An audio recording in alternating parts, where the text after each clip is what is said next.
Leaning over Eon's shoulder from behind, I let my nose brush the blonde fuzz on the side of his neck. I breathed him in.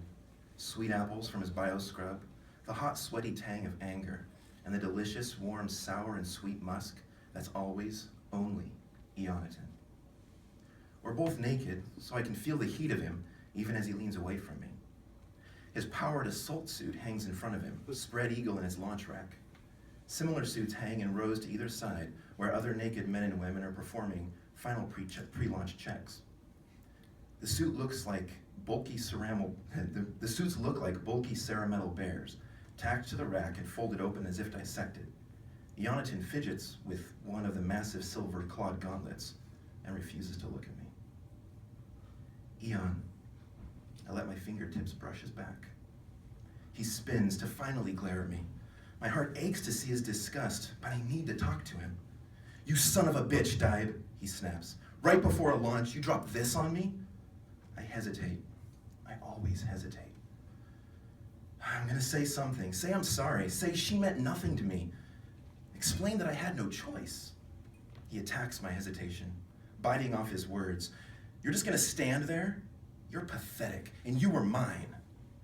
Eon, I didn't mean anything. It didn't mean anything, I swear. Sapphira is the alpha. How could I? Oh, you enjoyed it!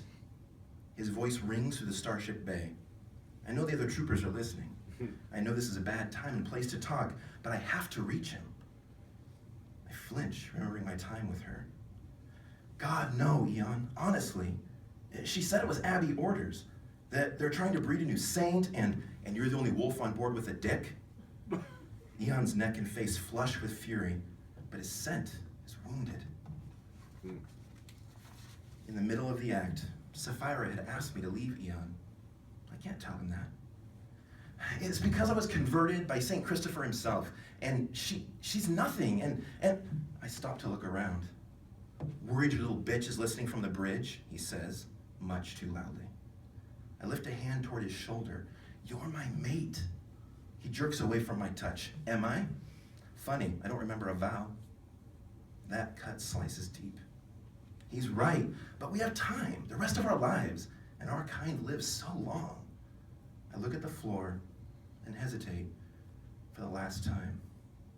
Eon takes a step backward into a bulky armored boot, slips his toes in and slaps the heel in place. The top of the boot folds over his foot and locks it away. You'd best suit up, Beta Dibe. Eon steps his other foot in, triggering the same automatic response. We're moments away from launch, sir. As his suit hums to life, his face hardens, along with his heart. Eon, don't cut me out right before a fight. He levels a glare like loaded guns.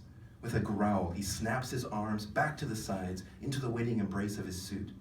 The machine folds around him like a sea anemone swallowing prey. A huge wolf's head helmet seals him in. With a hiss and a click, he is walled off from me in every way possible. I move back to the launch bay door, my bare feet slapping the starship deck. Reflected in the window, I can see the row of suits behind me, the naked troopers sealing themselves all in, all along the line. They smell spicy and sweet, like arousal, like teenagers at a dance. Arousal is never very far away for us. Looking past their reflections through the window, I take in the glittering night side of the planet Faithful, an arrogant human trafficking hub, named and operated by the godless. But Faithful isn't our target, not directly. The target is a bloated pleasure cruiser yacht sailing past only a few hundred yards away. To them, we look like a cargo frigate and show up on scans as completely free of any weapons, because at the moment, we are. We scan as nothing but a largely empty cargo ship, people, unarmed robotic crew, and powered assisted vacuum suits. The yacht is painted with the yellow and black crest and colors of the Kaibo family. Flesh dealers, slavers. They're out here celebrating a marriage and a merger that will seat the Kaibos firmly as the masters of this entire stellar group. The ship is full of the rich, the powerful, and the elite of Faithful. It's the perfect time to strike. And they have no idea we're coming. We're the church's secret weapon. The church has warned them to repent, but they refuse to stop buying and selling humans like cattle, and to stop flesh-forging human abominations to use for their pleasure. After tonight, the bodies will be found and possibly torn apart. The church will take its credit, and many thousands will be saved. We do the Lord's work. It's dark work, like David slaying Philistines. But if good people do nothing, evil flourishes. Once humanity attained the stars, we became ungovernable. The frontier is simply too vast and always growing. Powerful, evil people are free to be monsters. We'll show the Kaibo family what monsters really are. The line of 24 powered armor suits seems awkward with oversized boots, gauntlets, and helmets. My armor is the only one folded out like a Venus flytrap, waiting. I glance down the line at Eon's. His suit hangs cold and motionless, just like the others. I can't even smell him. I give my suit its final check. The ceremonial boots stand digitigrade, permanently up on their toes, tipped with rows of massive silver alloy claws. The outspread arms end in heavy gauntlets, with wide razors for fingers. My suit's no different than the rest, except for a wide red bands painted around the armor's biceps and thighs, and a red helmet. They mark me as the leader in colors that even a beast can understand. Down the middle of the helmet and across the wolf's face, from forehead to the tip of the nose, is emblazoned our order's cross. The Alpha is the only one of us who remains on the ship. She's on the bridge with the familiars, wearing her mirrored suit that keeps her shielded from the light and therefore sane, but also cut away from the mission. Whenever I get into my armor, I feel out of place, like a little boy trying on daddy's shoes and jacket. The suits are bulky and heavy and almost impossible to move in normally. I turn and step backwards into it, and it folds around me and holds me. Once inside, all I can do is look through the huge helmet's visor. Again, that sense like I'm a child playing with something not meant for me. But my dad is dead. By my teeth. I can still remember his taste. But Bishop Miriam says it's not our fault. I know I have no control, but no matter what she says, it's hard to believe. She says that we only need to worry about the times we're us, that there's nothing to forgive, that this is a curse. And when I lose myself, what about when I lose myself, though? Will God really forgive me? Does he care? Will Eon forgive me? My thoughts always meander like this when I hang from the rack and wait, unable to move. Our ship begins to move in an arc around the yacht, keeping it centered in front of the launch bay. The long bay doors fold open onto raw space. As the ship orbits the yacht, the shining white disk of Faith Fall's full moon slides into view, bathing the inside of the launch bay with potent light. A wave of anxious heat floods through me. The wave washes my entire body in pulses, each one stronger than the last, and my suit grips me. I start to convulse while my bones snap, grow, and reknit. I feel every single one. My last conscious thought, as my body tears itself into my werewolf form, is that this must be what birth is like, with all the blood and screaming. All of this raw potential wrapped into a single, brutal moment. Dragged from murky depths of something like sleep, I jerk awake, heaving, my head aching with a piercing pain in my side. I am in my human skin again. Everything aches. I'm in a dimly lit room, lying on a bioreactive metabed. A familiar looms over me, its outstretched wing-like secondary arms warming me and bathing me with healing radiation. Familiars are our glittering gold-plated robotic servants. They pilot the ship and do everything we can't, like stay sane in moonlight. They're our guardian angels. Captain David, it says softly, I am Familiar Gabriel. You have awakened more quickly than we expected. How do you feel? Where's Eon? Gabriel backs away as I sit up, and sharp pain lances my side. I grip the wound tightly, wincing. I'm bleeding. Looking around, I see the other beds with shapes lying on them, but they lie in shadows. The only light in the room is on me, on my bed. The rest retreats into darkness. So many of them. The smell finally registers. Death. These are my packmates. They aren't wounded. They're dead. Turning my head slowly, I count 20 bodies, almost the entire pack. Gabriel wheels from my bed, folds its wings into its back, and retracts itself to more or less human height. With a bow of its sensor halo cluster, it intones, I am sorry, Beta Captain David. Ionatan didn't make it back.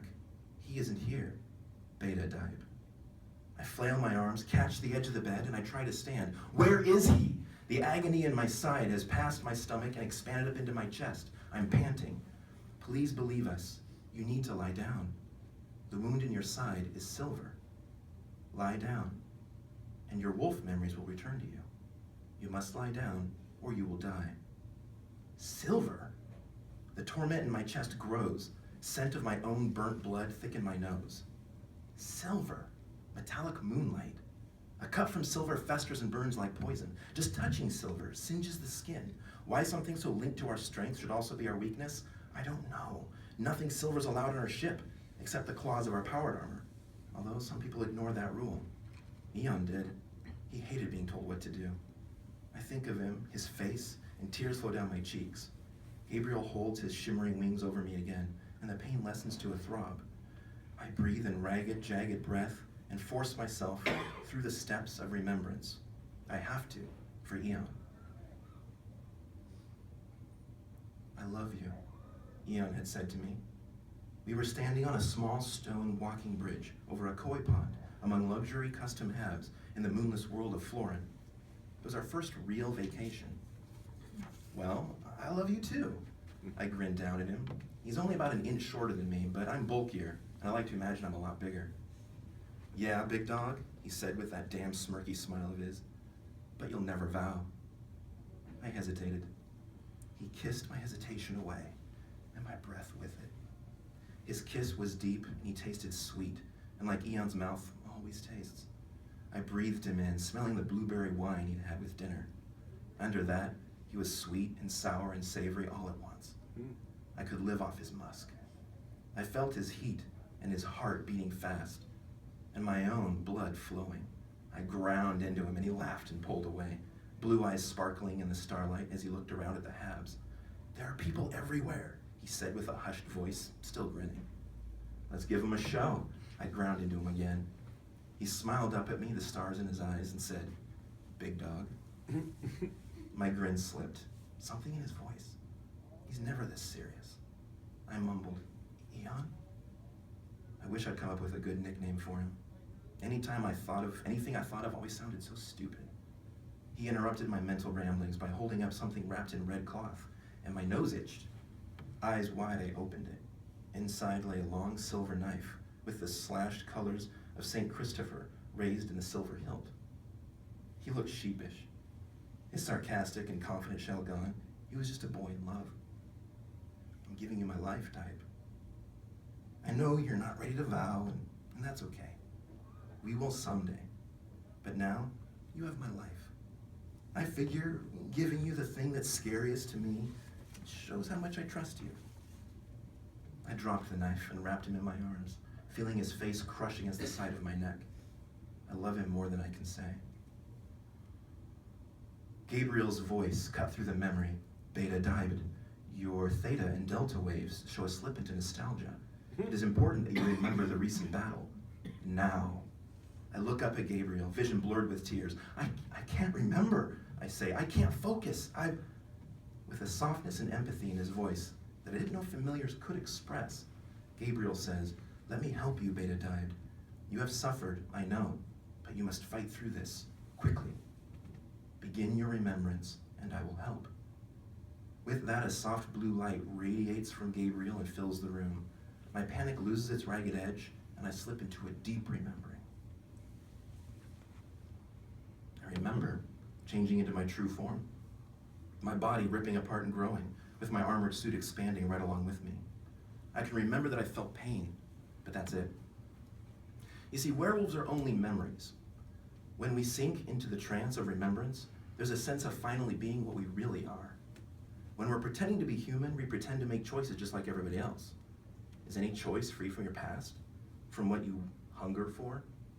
Just like humans, we walk through our days thinking that we're thinking. But when we're the wolf, that part exists only in memory. It's like waking up the morning after a night of heavy drinking, remembering a fight you had, and not being sure why you did or said what you did or said. But, just like the morning after, you wonder if what you did is really a window into what you actually want deep down. My fingers and toes snapped and extended into claws that filled the boots and gauntlets perfectly. My skull split, my nose and jaw punched forward, while my screams gargled into roars. My ears wrenched their way up the top of my head and slid flawlessly into the armored pyramids waiting for them. My tailbone popped, lengthened, then exploded with fur out behind me into the flexible tail of the suit. Slathered over everything was my smell, that kind of delicious stink that humans wrinkle their noses at in public, but savor in private. With a soundless blast, we were shoved hard from behind and hurled out of the launch bay into the glittering void, towards the fat-bellied yacht.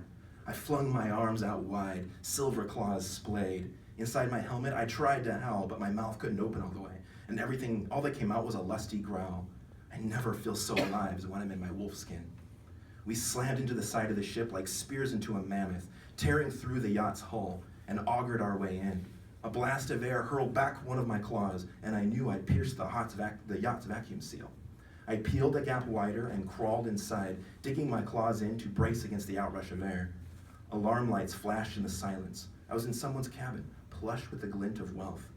To my left, a couple making love was sucked out through the hole that gaped behind me. I caught one last horrified look from a sour-faced girl. No human was getting off this ship alive. She didn't know how lucky she was to die as herself. 2 heartbeats later, the pleasure yacht automatically sealed the hole behind me with polyalloy. Somewhere, someone's console would have reported our attack as a micrometeor barrage. The yacht was likely calling Faithful to report the incident, but finding their comms jammed.